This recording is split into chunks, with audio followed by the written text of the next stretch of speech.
Well, hey, friends, if you've ever been in front of your board of directors and they are wondering what on earth is in your budget, that's been all of us. We've all had that moment where they stare at you and go, "Why is this red? And why is this green? And why is this yellow? And why is this number here?" And we don't even know what's happening. I think we should probably take the perspective of a board member and approach our budgets that way. It's if you can understand what their responsibility is, what your responsibility as a staff, what you can glean from it, what decisions can be made, what leadership pieces can be drawn from it. I think you're going to have a better time with your budgeting than most other organizations. I, of course, am joined by Kim Nagle. She's the author of The Damn Plan. She's one of the smartest human beings that I've ever met when it comes to businesses in general and working with nonprofits, especially with the budget. Hi, Kim. How are you? I, I am doing great. I am doing great. What an introduction. I love I it. hope I I can love it. live up to it. Listen, I'm just going to go and follow you around. I'm going to introduce you to places. That's my new goal in life is I'm just going to be Okay. your hype person. How about that? Thank So you. Kim, let's talk about this. I think we frame this out in from a board's perspective on board responsibilities in sort of budgeting, board responsibilities versus staff responsibilities. I think we talk about what do boards look for in a budget. And then really kind of maybe bring it home with some of the questions, better questions that board members should be asking at board meetings, just to give them the perspective. And then as a nonprofit leader, if you're watching this too, you're going to have a good framework on how to approach this as well. Mhm. How does that sound to your brain? Sounds good.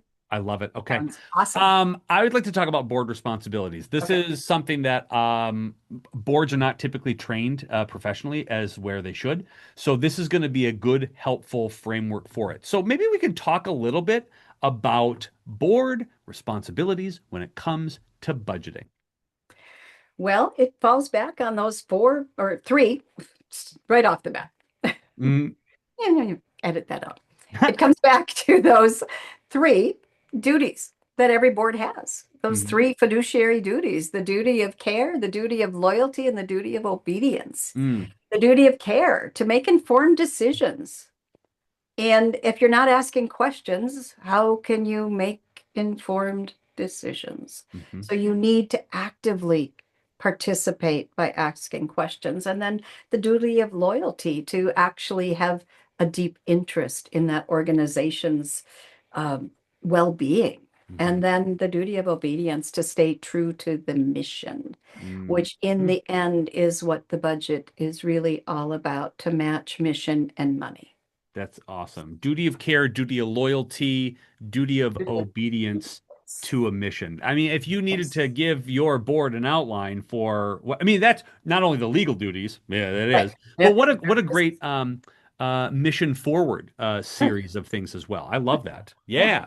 Yeah. Um, Give me kind of some top responsibilities for a board when it comes to budgeting, though. I mean, I think we can talk all day about that in a philosophical sort of sense, but the practical pieces of budgeting that you can explain to your board as like, this is what you're supposed to be doing. What is that? Can you kind of Well, maybe narrow it down? well, every board, well, the duties are going to be dependent upon the Sure. organization size and structure. So some boards are knee deep in developing the budget. Mhm. Depends upon the organization. They're going to be working right alongside, perhaps doing the entire budget themselves. I sit on a board where the board does the budget and the executive director works alongside them. It's a working board. So we're all doing it together. I also work with an organization where the executive director, along with the CFO, presents the board or presents the budget to the Mhm. board. So there's many different configurations. And then there's an executive committee of a board that might do the budget, present it to the board. So it is going to be dependent upon the organization and the bylaws, the fiscal policies. And by the way, if you don't have fiscal policies, number one, let's get some fiscal policies, people, which I am always continually amazed at how many, that's a very Mhm. basic, and I'm not, don't want to belittle, shame, blame, or anything, anyone. It's a piece that gets missed. Right. And it's a very simple piece of guidance that Right. every nonprofit, big, small, Hmm. Hmm. needs. Right. Whether it's a one-person shop with a three-person board, fiscal policies Right. have them and don't pass go. Sure. So actually putting the budget together, that part is dependent upon size. Right. But on the very baseline, it is the board's responsibility to review and approve an annual budget. Mm. Oh, Mm. so that sounds very authoritative. Yeah. But what does it mean to review the budget goes much deeper. But let me just go one, two, three. And then it's their responsibility to monitor the financial progress or the financial performance. Look at budget to actual. Where are we at compared to what we projected with Mm. that board? And the frequency of that monitoring is dependent upon organization. What is the frequency of expenditures? How fast are things moving? Like it could be weekly. I mean, with depending upon where the organization is at. Sure. I mean, I've worked with organizations that are coming back like a phoenix out of the ashes, and we're on it just like all the time. Mm. So it really depends. And then ask questions Mm. on Mm. a regular basis that support sustainability and growth, not just pick, Yeah. not micromanage, but ask important questions about sustainability and growth that support the executive director, that support the staff in thinking forward about how are we doing and what can we do better. Hmm. And that review process, going back to that, that's where the important questions come in. Sure. What we talked before in our previous conversation about, you know, the story of a budget. How do these budget line items align with what we're trying to accomplish? Mm. Why are we spending here? Does this get us where we're going? Simple questions. You do not need to be a CPA. You do not need to be a financial guru to say, why? Why do we spend this much? It's just a simple question. And I think it's beholding on the staff, the executive director, not to take it personally. Mm. And it's beholding on the board not to sound like a micromanager. Right. This is a process whereby a team of people are figuring out how to do this well and to do it with good humor, to do it in kindness, because our goal is to do good. Our goal is to change lives. Hmm. Period. Mic drop. I love it. I love it. If a board member says, so I don't have to do budgeting, right? Like that's an Mhm. optional bit, right? No. No? Okay. Okay, good. No, Okay. it's not optional. Yeah, it's It's not. not optional. You can't opt out of budgeting. Budgeting is one of your key roles. Right. Budgeting and being a board member, it's a fiduciary responsibility. Right. Yeah, and I think the reminding everybody about that is I think is super important. Well, and Yes. that actually leads to my next question too, is that there's a difference between the board role and the Mhm. staff role when it comes to sort of budgeting pieces. Can you Right. talk a little bit about that? Because I think there's some good points on both. I just want to maybe clarify for everybody who's trying to get started or kind of Right. retweak some of their boards. What does Right. that look like? Well, the board's role is really that governance, that oversight, but more than just governance, as in that, overlord lookishness. Right. Really, the board really needs to. It's a question we ask in business. I call them the gold and the platinum questions in for-profit business. How are we doing? What can we do better? Those are like magnificent questions. And those are the best questions a board can ask Sure. all the way around. And if a board comes to the table with that mindset, Mhm. rather than a picayune mindset of why, but, Mhm. it'll set the tone for that growth mindset, Yeah. that improvement mindset, that that mindset of generosity of I mean, it just goes, well, you know, you live Yeah. this life all Yeah. day long. Yeah. It's in your humor. It's Hmm. in the humor we both share of coming Hmm. to the table. Uh, the conversations in the boards that I am on. Hmm. I was talking with somebody the other day about the importance of humor at a board. And we were having a very heavy discussion about the bylaws, and somebody just simply cracked a joke in the back, Hmm. and it lightened the load. Right. And if there's anything I can encourage, it sounds like, oh my gosh, we're talking about money, right? Hmm. Oh, we got to be straight. We got to be buttoned up. Unbutton the top button. Yeah. We're all in the same boat. Hmm. There's probably people in the room that don't know the answer to these questions. There's probably people that have questions that they'd like to ask, but they're feeling uncomfortable about asking them because they think they should know. Yep.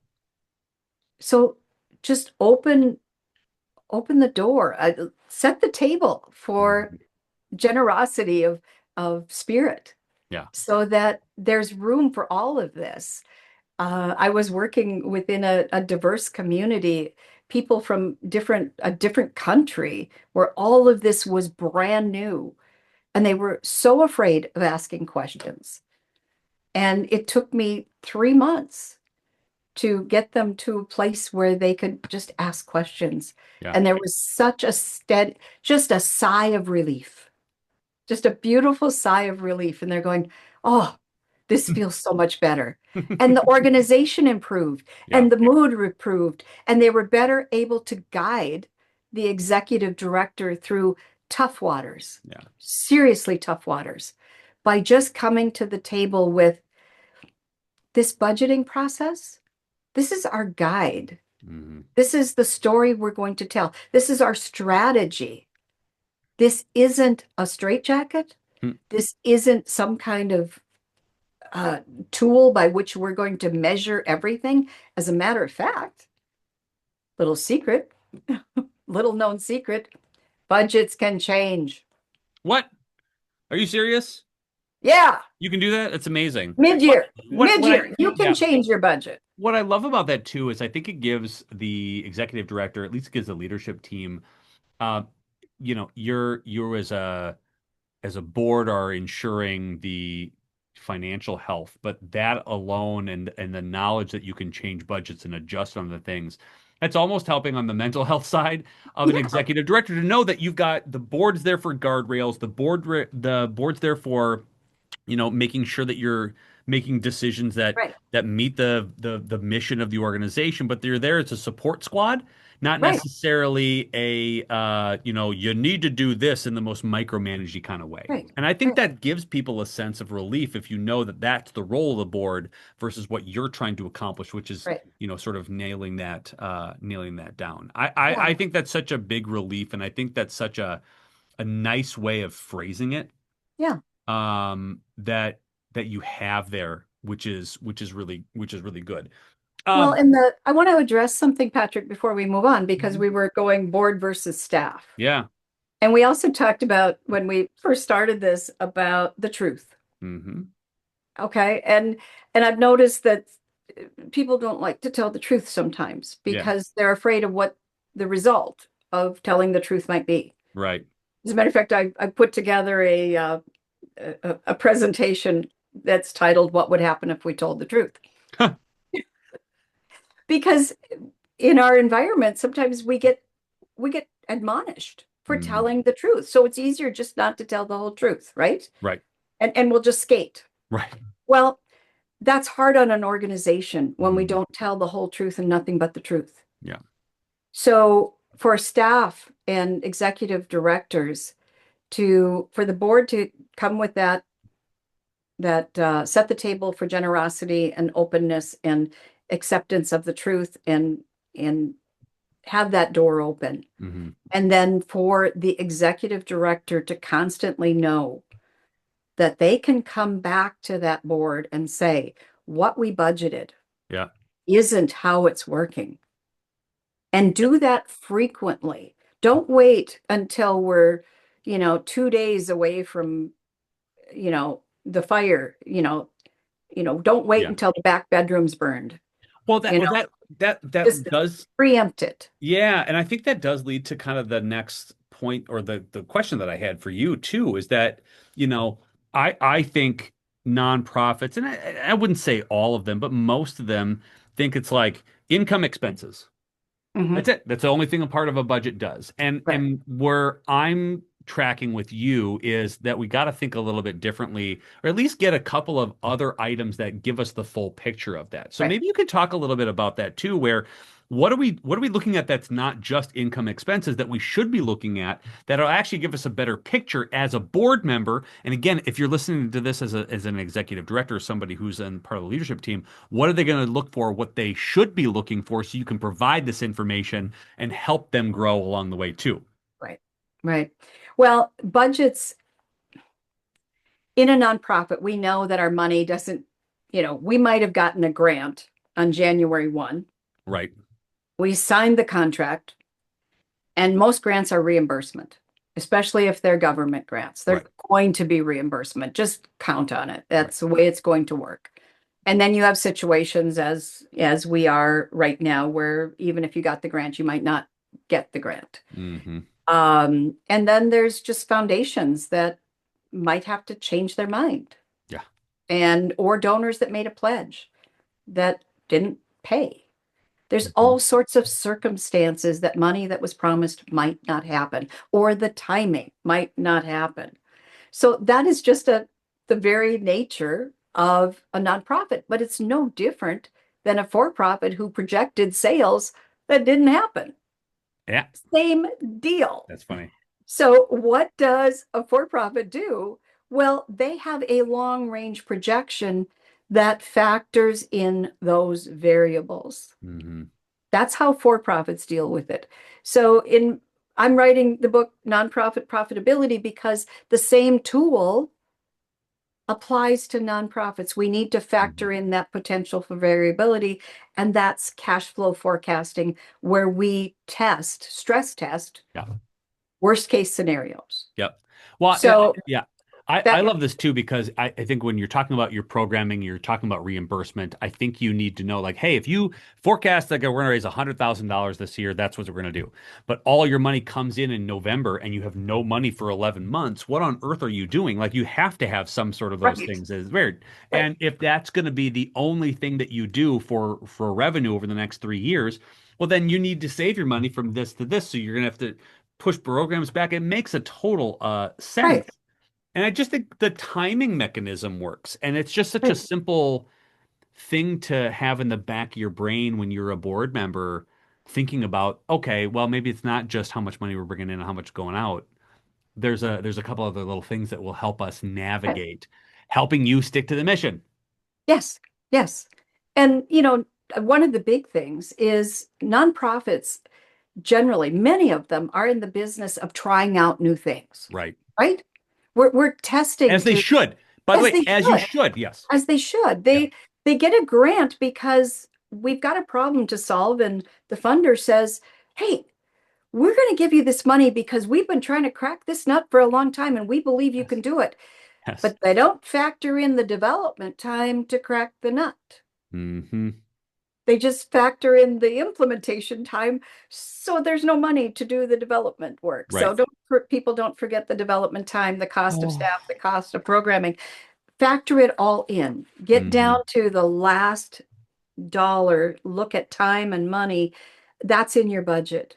That's in your budget. So really drilling down, Yeah. overarching budgets, really drilling down is so important. Our operating budgets are all of the operating budgets. I love it that in the world of small business, subscriptions. Yes. Okay, if you Yeah. looked at your Yes. budget for your business, Yeah. uh-huh. I'll just leave it at that. Okay. I'll leave it at that because anybody Yeah. in this day and age that looked at their credit card bill, their Hmm. debit card statement, they know that they're paying for quite a few subscriptions.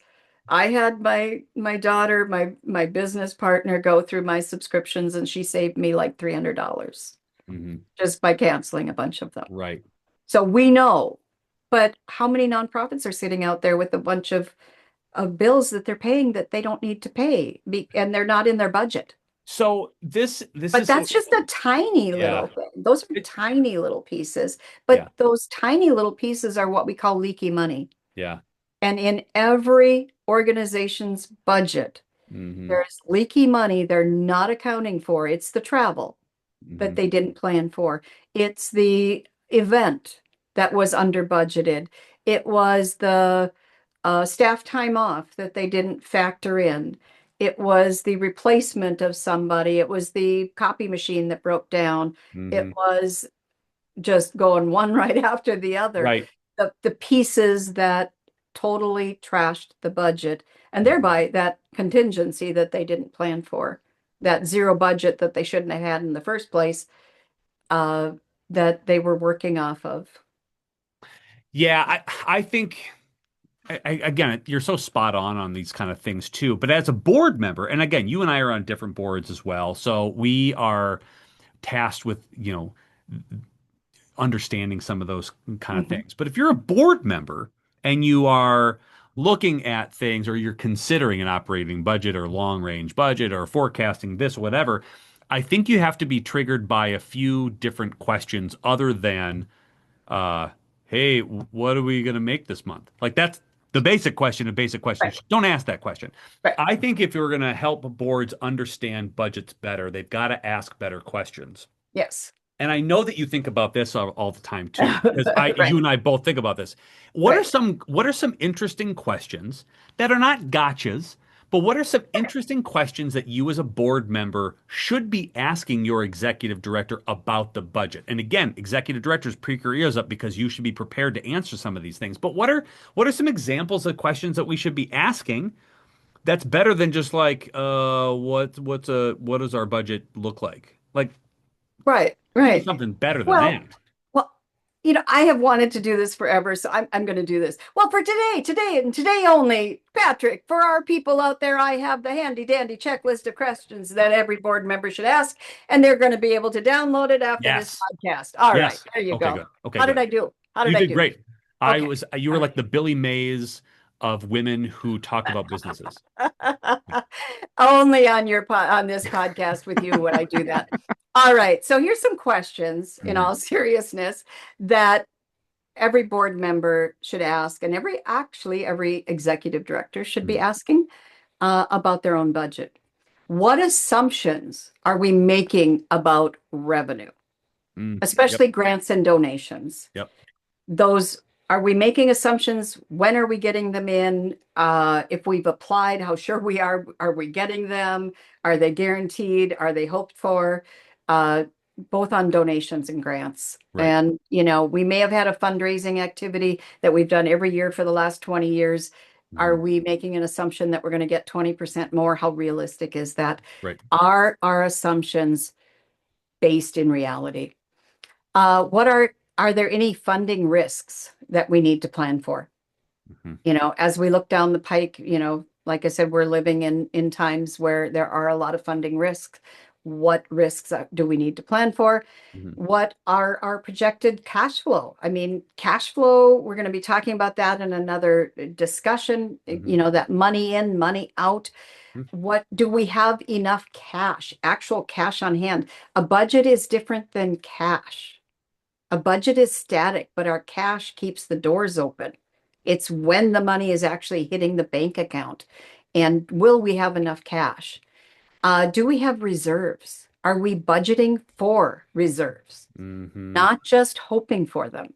Yeah. So that getting past that zero budget, are any programs losing money? So oftentimes in our budgets, we do not go program by program Yeah. and calculate our programming costs. And if you're not, please do. And that includes separating out staffing, timing, looking at them, really diagnosing. You can find that is how are we doing and what can we can do better at its highest level Yeah. because it's about serving your people the best you can. Mhm. Yes, the most efficiently. Mhm. Efficiency is not greed. It is not a dirty word. Sure. It is doing good, as you would say, Yeah. better.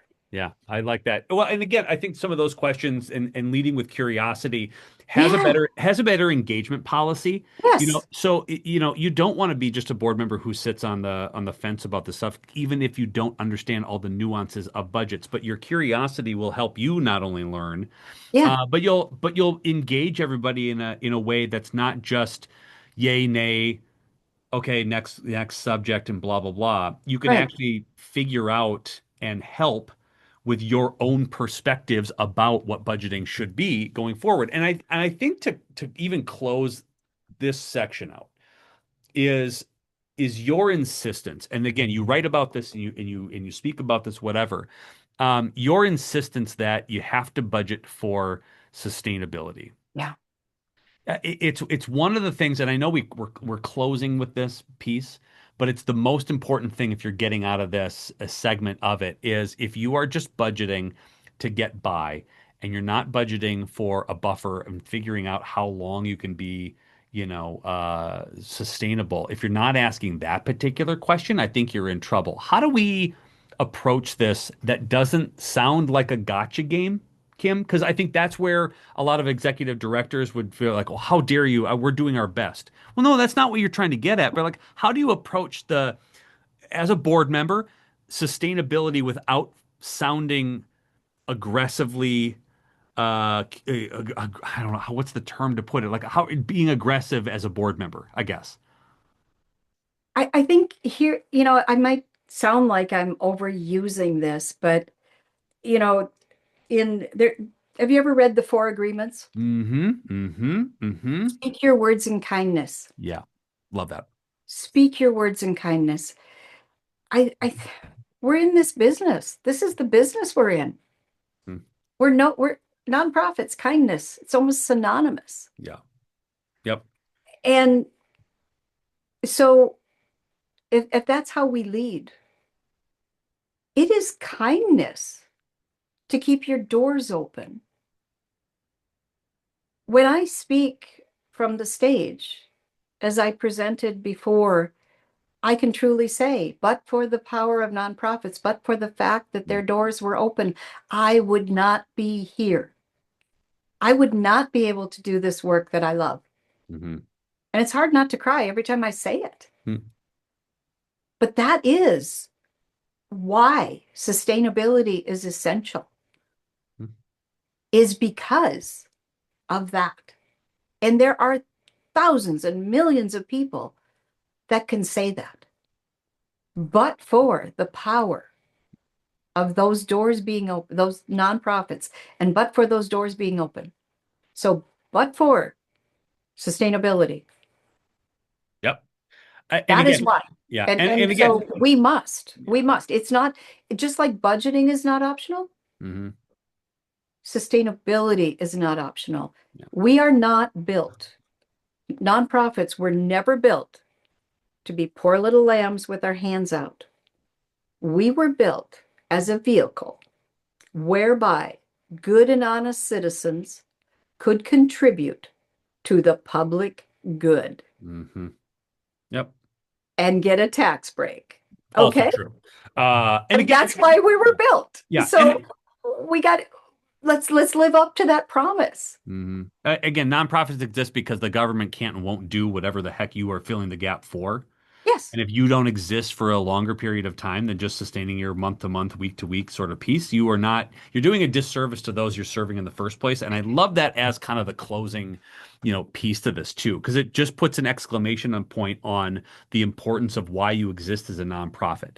And I love this section, Kim. I love talking about budgeting, but from the perspective of a board, it's so important that again, if you're a board member, you're not a bystander. You're sitting there in the trenches with everybody. It is your duty and responsibility as a board member to make sure that those budgets are good.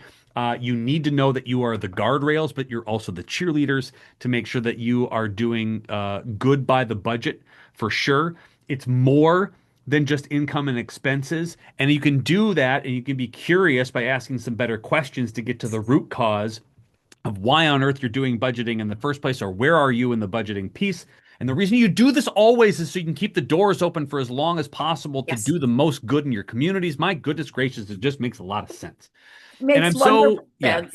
Yeah, and I'm just so grateful for this as a framework because I think it makes the complicated issue as someone who is in a leadership position, either as an executive director, but specifically as a board, on how to approach budgeting. That's a little different than you've probably been told before, if you've been told at all. Right. And it makes a heck of a lot of sense coming from somebody who just knows what the heck they're talking about. Kim, you're the best. Thank you. I'm so excited. This actually frames it out beautifully. I hope everybody got a little bit smarter. I know you did. If you listened to this whole thing, you were very much smart. And again, if you have a comment, if you have a question, drop them below because we're going to answer them as they come in. We want to make sure that you feel as comfortable as possible, understanding the complexities and the simplicities of making a budget that's there. It's awesome. Stick around because we got more educational things. Click on the rest of the links because there's a bunch of other stuff. Kim, thanks as always. You're brilliant. Thank you, Patrick.